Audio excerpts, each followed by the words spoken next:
Ils sont tous très fiers.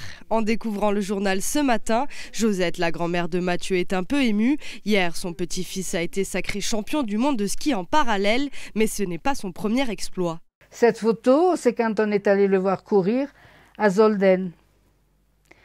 Et qu'il avait fait 4e, je crois, oui, cette année-là. Il avait fait 4e. De père en fils, le ski se transmet par les gènes dans la famille Fèvre. C'est mon mari qui les a mis sur les skis un peu quand ils étaient petits. Hein. Et surtout Mathieu, on l'a emmené partout. Dès qu'il y avait une course, on l'emmenait.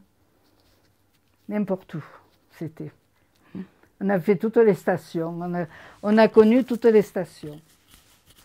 Jean-Marc, le papa, est très fier de son fils. Dans son hôtel, il garde de nombreux souvenirs, une manière de lui apporter son soutien au quotidien. Ça, c'est quand il fait 2e de la Coupe du Monde, au classement général de la Coupe du Monde de géants, en 2017. Ça, Saint-Moritz, c'est quand il est champion du monde par équipe, à Saint-Moritz.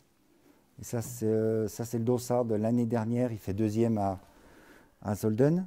Chez les Fèvre, tout tourne autour du ski, comme le nom du restaurant de Jean-Marc, un hommage à son fils. Le restaurant de l'hôtel s'appelle le 2,25, c'est le temps qu'a mis Mathieu quand il a gagné Val d'Isère. Sa première Coupe du Monde à Val d'Isère, il a mis un temps de 2,25,01. Sur les pistes d'Isola 2000, la trajectoire de Mathieu, sacré champion du monde sur le tard à 29 ans, va sûrement en inspirer plus d'un. Ces deux anciens entraîneurs décrivent un skieur simple, au grand cœur. Le trait de caractère de Mathieu, c'est que c'est un garçon très motivé et un très fort technicien. Sa qualité principale, c'est le toucher de neige et la glisse, parce qu'il a beaucoup travaillé sur le plat. Pendant des journées et des journées, il faisait du plat sur une piste adaptée pour les petits. Et là-dessus, il est très fort. Et on a vu encore hier que sa qualité principale, c'était le relâchement et la glisse. Comme tous les grands champions, Mathieu doit son succès à son talent, mais aussi et surtout à sa rigueur, ses descentes avalées avec acharnement. Moi, j'ai arrêté l'entraînement là. Il devait rentrer chez lui, il est rentré, le télésiège était fermé, le perchman était en train de ranger tout le matériel. Lui, il est passé sur la corde, il s'est embarqué sur le télésiège.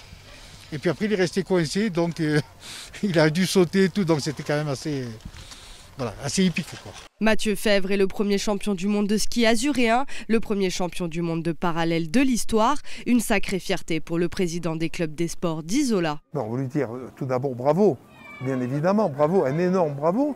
Et puis merci aussi, parce que c'est un moteur qui, derrière lui, fait naître et suscite des envies chez les jeunes, et ça, il n'y a rien de plus beau. Pour les jeunes skieurs d'Isola, la référence s'appelle donc désormais Mathieu Fèvre, un champion du monde issu de la même école qu'eux. Gabin, par exemple, espère bien suivre ses traces. De la fierté qu'il était dans le même club que nous quand il était petit, et on a les mêmes entraîneurs. Et c'est bien parce qu'il a toujours été fort en parallèle, et hier il l'a prouvé. Futurs champions, famille, amis ou isoliens, tous sont très fiers de Mathieu et de ce titre mondial et lui adressent un dernier message. Oh Mathieu, on est encore derrière toi pour dimanche.